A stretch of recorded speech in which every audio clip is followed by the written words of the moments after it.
Can we focus on focus for a few minutes? Hey, this is Moni saying welcome to my Monday morning messages. I created this channel to help you raise your children for success. You watch these videos because you know that there is so much talent hidden inside your kiddos. So let's raise resilient creators today by focusing on focus. Hey kid, focus on eating. Can we please focus on reading right now? How about we focus on getting your homework done? Whatever language we use at home or at school, how many times do we say something along the lines of the above to the children that we touch, our own kids or the children that we are supposed to educate? When we state these demands, we want the child to leave everything else and to do what we are asking them to do. How many times do we get the desired result? Don't answer me. You know the answer. Keep it in your head. Let's look at it from a child's perspective and let's just look at the ask. Please focus on eating your food. Children are naturally curious. So there's food in front of her, but her eyes go to the stuffed toy which is sitting right across the table on the other side. She leans over to grab the toy and starts her gibberish talks with the stuffy. You repeat, please focus. Her hand is holding onto the stuffy even more firmly. She's looking at it and then she starts moving the stuffy from side to side as if she's rocking a baby. And this stuffed toy now hits the bowl, which is sitting right in front of her, and splat! The bowl lands on the floor. There's food scattered everywhere on the table, on the chair, on the wall, on the floor. What happens next? Well, you know what? Just leave it right here. We probably don't need to go there, right? Let's pause the scene for a moment right where your child's leaning to get that stuffed toy. You see, we use the word focus so many times, or some variant of that word, right? Like concentrate, or depending on where you come from, where you originate from, you might be using some other words. So in Hindi, dhyan do. And I looked up some other words, so pardon me if the words are incorrect or if I don't say them right, but I'll give it my best shot. So in Japanese, shecha, Spanish, enfocar, Arabic, aitarkizo, Chinese, zhongjiang, doesn't matter what word you use. The bottom line is that we use a word like this, but do we know if the child knows the meaning? And even if they knew the meaning, do they know how to achieve it? How do they achieve focus? Think about it. A child doesn't know what they don't know.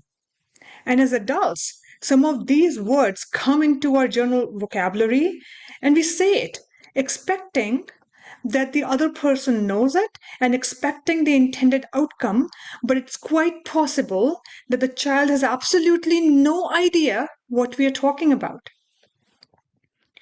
So, after many of the scenes like the one that I described for you at my own home with my then 4-year-old son, I finally sat down with him and I asked him, do you know what focus means? He said, no. And I said, focus means doing one thing at a time. Oh, that's what it means. He said that. So then I asked him, why do you think it's important to do only one thing at a time? I don't know. That was his response. So then I told him, okay, you remember the day when you were playing with that stuffed toy and the bowl of cereal with all the milk, it fell down all over the place. It was a big mess everywhere. So if we are not focusing, messes can happen. And so we had this discussion and he started to understand, what I meant by the word focus. And then so I asked him, okay, so when I say focus on eating your food, what will you do?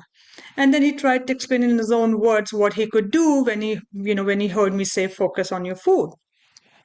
Now, not only that, so having a discussion with the child and trying to relay the meaning in their own at their own level, you also show it by example that you are focusing. So, for example, as I'm driving, he'd say, "Hey, Mama, please put on a song," and I say, "Bache, child, I'm focusing on driving so we can be safe.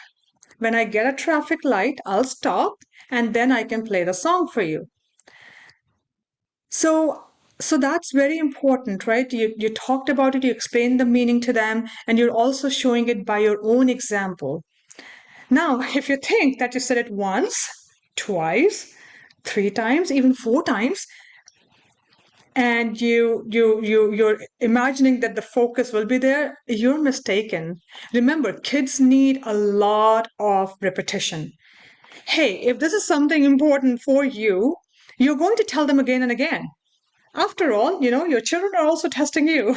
If this wasn't important, you will say it a few times, you will forget, and they don't need to remember this one more thing to do, right? Keeps things simple for them. So, without getting frustrated, repeat. Repeat as many times as you need to. It is getting in their heads. How do I know? Well, look back at your own childhood.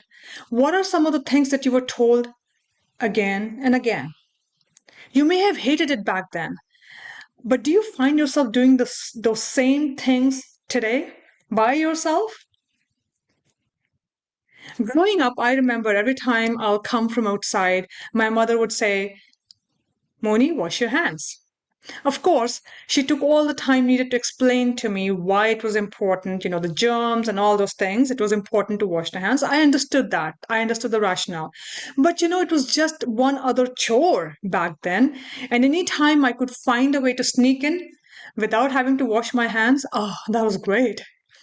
But fast forward, as I had my own children, what did I find telling my kids? Bacho, kiddos, wash your hands. It sticks. You see, it sticks. So don't be disheartened. It may seem like your kids are not listening, yet they are. They are listening. They're just being kids at that moment in time.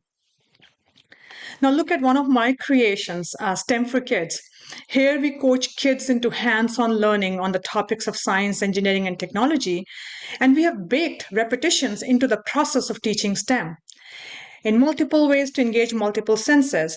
And it's important. So, if we discuss the topic of gravity, the force that pulls everything to the ground, we will experiment with balls and cars, dropping them. We will jump up and down, to see how we come down when we are jumping. We'll make contraptions, we'll discuss, we'll have, presentations, conversations that they are doing by themselves, all designed to repeat and engage multiple senses. We want them to be able to see, we want them to be able to touch, to feel, to hear. So, different senses, and the science behind this is that you're creating more and more connections within the brain.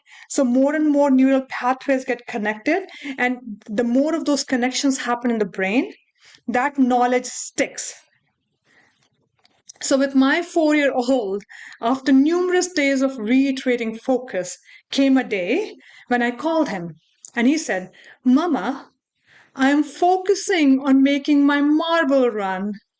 Oh my goodness, I had a big beam of happiness on my face, the feeling of a proud mother, and I'm giving a virtual pat on my back, saying, "Okay, yeah, keep going."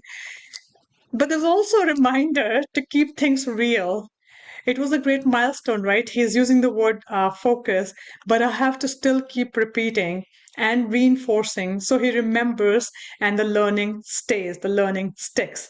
So the next time you ask your child to focus, please take the time to explain and explain again and again, and then see the magic unfold. Take care, everyone.